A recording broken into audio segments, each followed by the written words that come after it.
Boats are located inside of the benches on both decks, and they are put on in the event of an emergency only, as if they were a vest.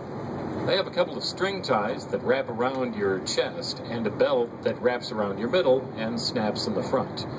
Life rafts are located all the way forward on this boat up in the bow and on top of the pilot house. Life rings and fire extinguishers can be found throughout the boat.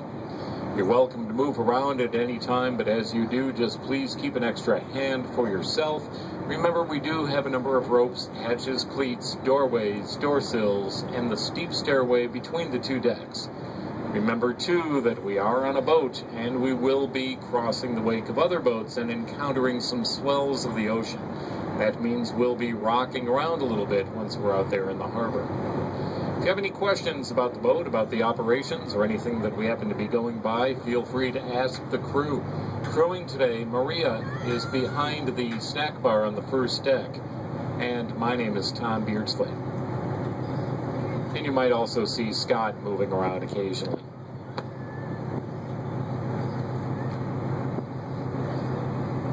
So this is Rainbow Harbor, part of an urban renewal project of the mid-1990s designed to help revitalize and renew downtown Long Beach. It includes today a lot of the elements that you'd really want in a downtown harbor. Excursion boat operations like ours, the sport fishing boats, some schooners that are involved in education trips. We have a bed and breakfast type operation called Dockside Boat and Bed, which is sort of like a, well, it is a bed and breakfast, but for boats. And then there are also a number of boats available for charter or rent. Now, this urban renewal project also included the parks, the streetscape improvements, the promenade with the restaurants over here on the left, the building of the aquarium of the Pacific right behind us, and the rebuilding of the convention center. All of these elements working together to help Long Beach become more and more a destination. But the harbor was built right on top of what used to be the Pike Amusement Park. The Pike, a very popular amusement park here in Southern California, operated right here. And it ran from 1920 right into the early 1970s. But the Pike closed down at the same time that the Navy closed the Long Beach Navy Base and consolidated operations in San Diego. Often when a military base closes, it leaves a large economic void in a community, but in our case that void was filled easily by the ports of Long Beach and Los Angeles. They were growing very quickly back in the early 1970s, and today the ports are the main economic engine of the community, responsible for tens of thousands of jobs directly, many more than that indirectly. Then we have the oil industry, aeronautics and aerospace, and a whole lot of other manufacturing and service. Juan Cabrillo discovered this area for the Europeans in the late 1500s, late 1590s actually, just before the turn into the 17th century. Juan Cabrillo would barely recognize San Pedro Bay today. It has changed a lot, particularly from the 1960s on as the ports of Long Beach and Los Angeles were growing quickly, particularly as far as the Los Angeles River is concerned since the mid-1930s. After some devastating floods, the river was almost redesigned, rechanneled, and rebuilt in its 50-mile course from the Santa Monica Mountains. And then we have islands out in San Pedro Bay, too, and we'll talk about a lot of this during the trip. Right now, we are entering the Los Angeles River. We'll be on it for about a half a mile. 50 miles long from the Santa Monica Mountains. It comes down through cities like Chatsworth, Pasadena, Los Angeles, Wilmington, and Long Beach.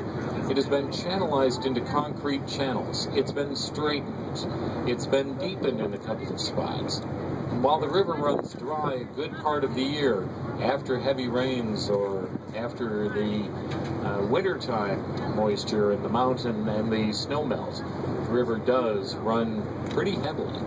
When it does, an awful lot of urban debris gets swept down at the same time, and we'll talk about the consequences of all that urban debris from rivers like this and other urban rivers around the world later on in the trip.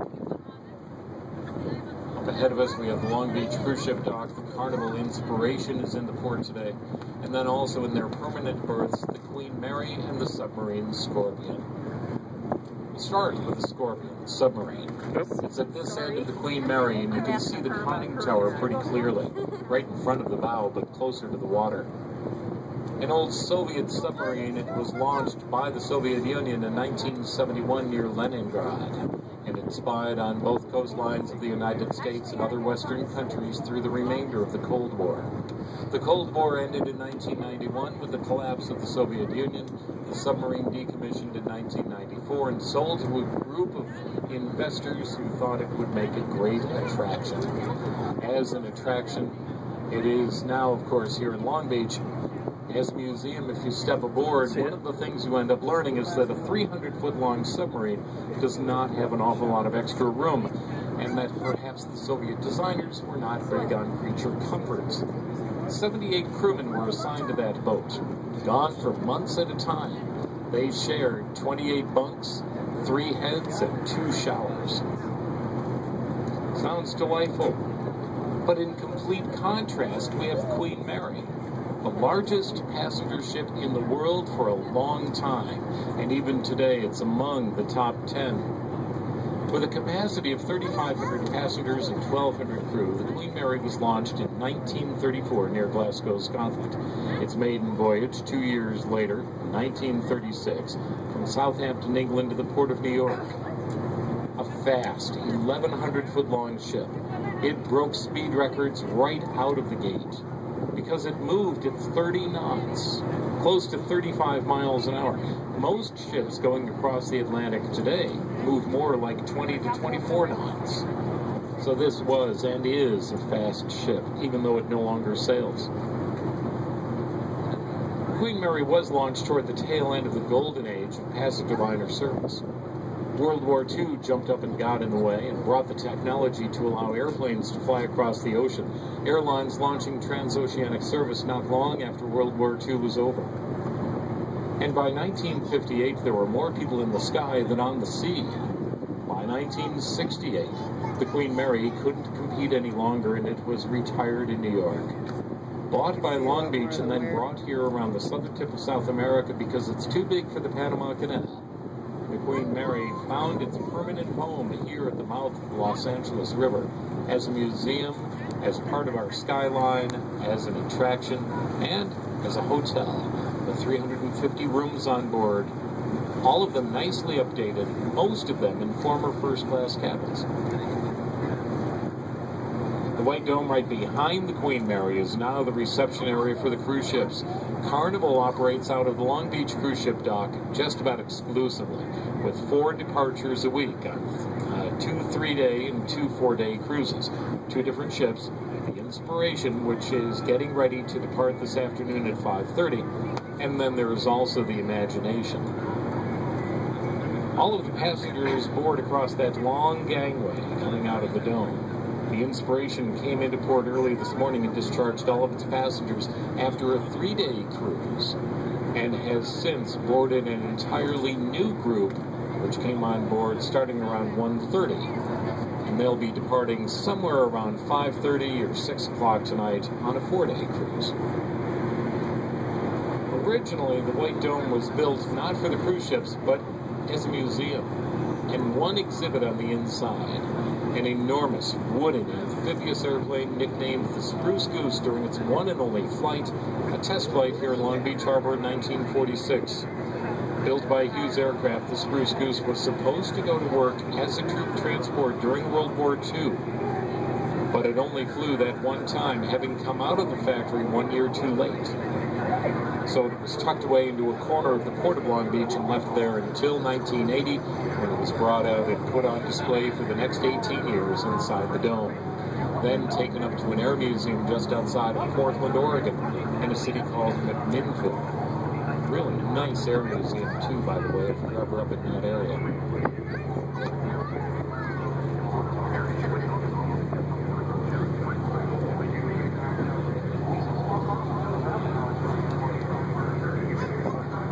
That is a big cruise ship, huh?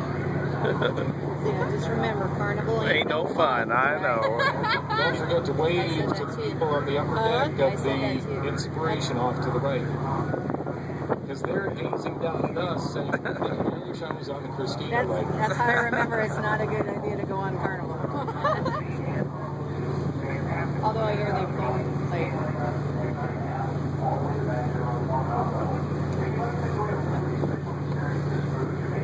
like hopefully made things better.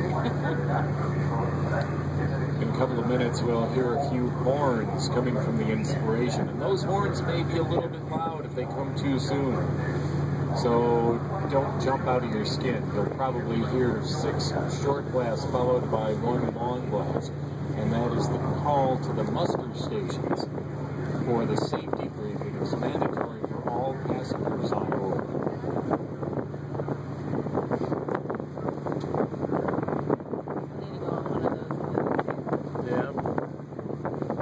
Off to the right is the eastern edge of the Port of Long Beach.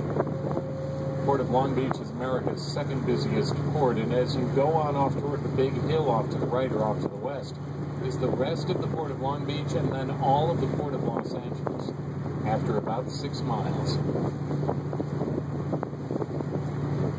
Now legally, these are separate ports. They have to be according to California state law. They have to be administered by the cities in which they are located, but they do share the same waterways, highways, railways, tug services, labor force, and more, so most people do consider these 2 ports as one port complex. As such, they make up the busiest port complex in the Western Hemisphere, among the busiest in the world. More than 8,000 ships every year call on the ports of Long Beach and Los Angeles. These 8,000 ships coming in with all kinds of cargoes, from lumber to coal to grain to oil to molasses to dry cement, papers, metals, and plastics. There's construction equipment, farm equipment, tires, automobiles, just about everything you can imagine.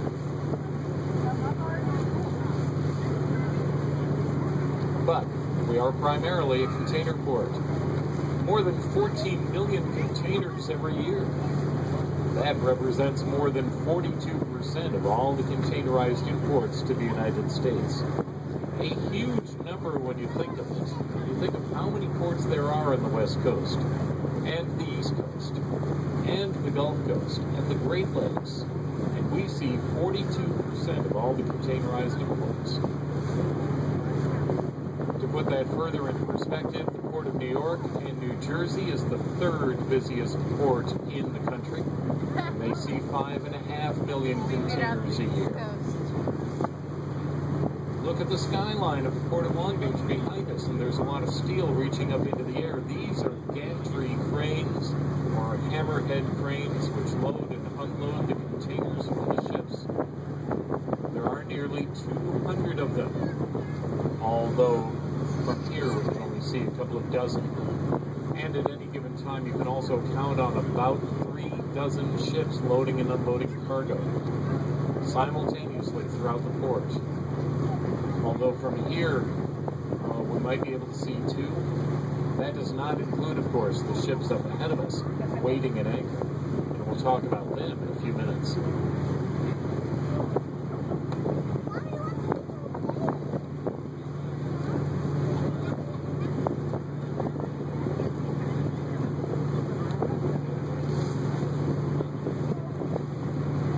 What's that?